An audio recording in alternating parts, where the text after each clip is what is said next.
Well, our next guest knows this stuff firsthand. He's a former Afghan interpreter who worked with the U.S. and is now desperately trying to escape Afghanistan with his 5 young kids. But he says the Taliban is hunting him. Zarif joins us now on the phone. Zarif, I can't imagine this. Thank you. I can't imagine the situation you're in right now. Paint a picture, yes, if you would, of what you're up against. Okay.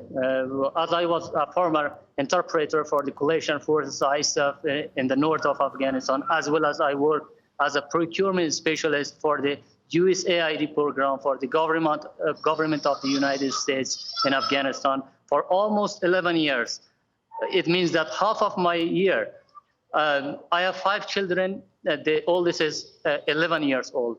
And when the Taliban occupied Mazar city, the place where I live, the Taliban came 2 times to find me in my house. They knocked the door and my brother-in-law opened the door and asked me. Then my brother-in-law said that Zarif is here. I was actually hiding in my friend's house at the same neighborhood. Then at the next day, they came also and asked me, where is this guy?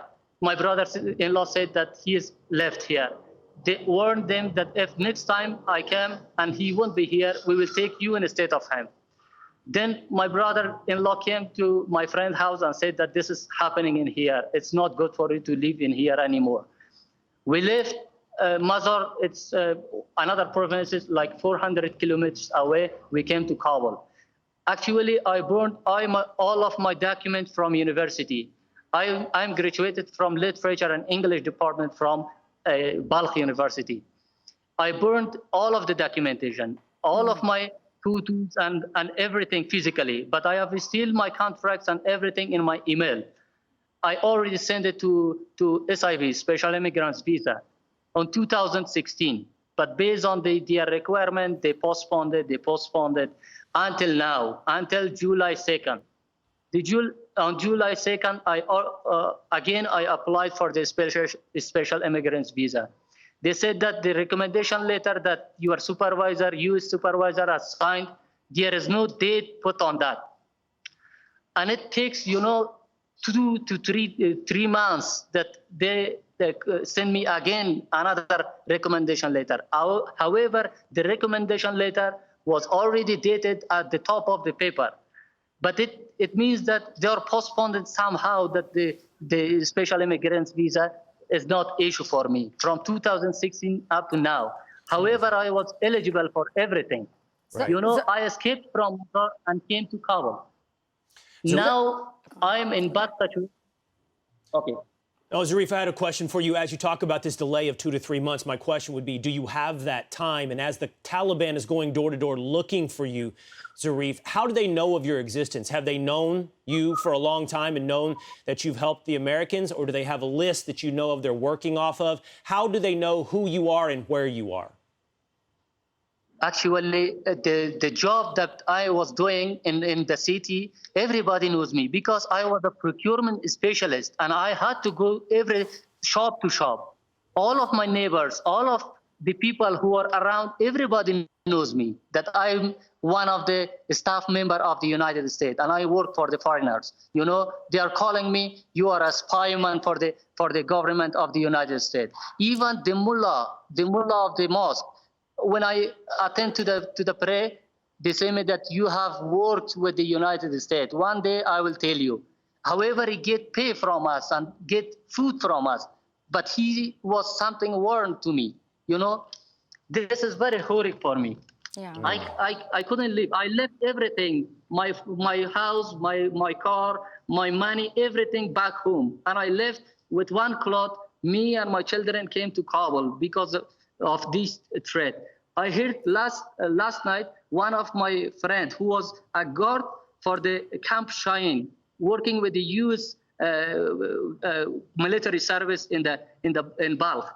He was captured by Taliban, and he is now unknown. Where is he now? We are trying to find, but he is captured with 2 papers that he was showing that he was a guard. And the other was the application. He was going to the airport of Mazar. And the Taliban captured him from the Blue Mosque. And now he's unknown. Where is he now? Right. Zarif. Look, if they okay. No, you go ahead. Finish that, and I'll ask you my question.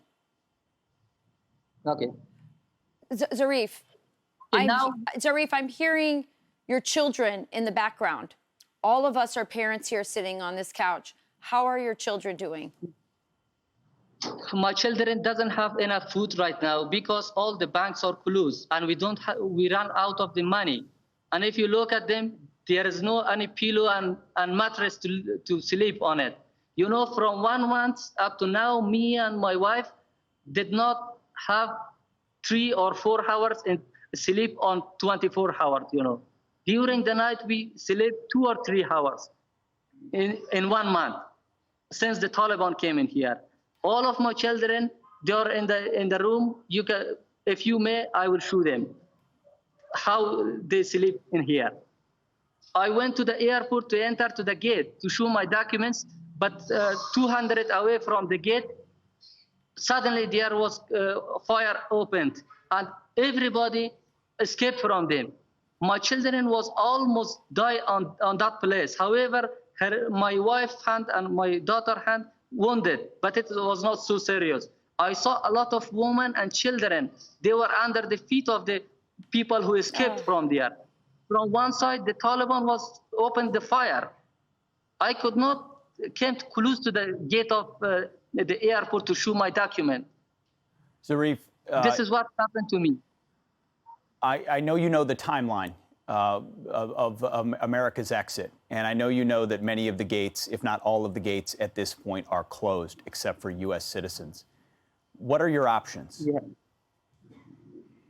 The option is good for the time being. There is another option also that the U.S. Ministry of Foreign Affairs and the officials, they take decision that they should take out from another border like Uzbekistan and also with Tajikistan. I'm hearing the Turk and Pakistan border is so crowded like the airport. And I'm sure that it's crowded, there will be any terrorist attack also on that place. And we will not be able to enter on that place.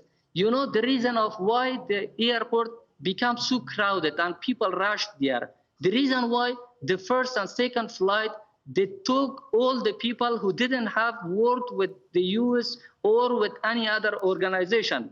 I will give you address of one of my family that they have taken their all children and himself also to Qatar. He is now in Qatar, but he didn't work with the Americans. Even he didn't see any American to say hello, but he's already there. When he's already there, he called to another families and friends that I'm here without any document. And then other people who are still in Afghanistan, they rush to the airport to leave Afghanistan, you know. This is why there are a lot of people, thousands and thousands of people. Most of them, they don't have any documentation or they didn't have worked with the Americans or any other countries. Right. Zarif, we wish you the best of luck. We pray for you and your family. Thank you for sharing your story with us. And we just can't send you our best wishes enough. Thank you, Zarif. Zarif, thank you. I'm Steve Ducey. I'm Brian Kilmeade. And I'm Ainsley Earhart. And click here to subscribe to the Fox News YouTube page to catch our hottest interviews and most compelling analysis.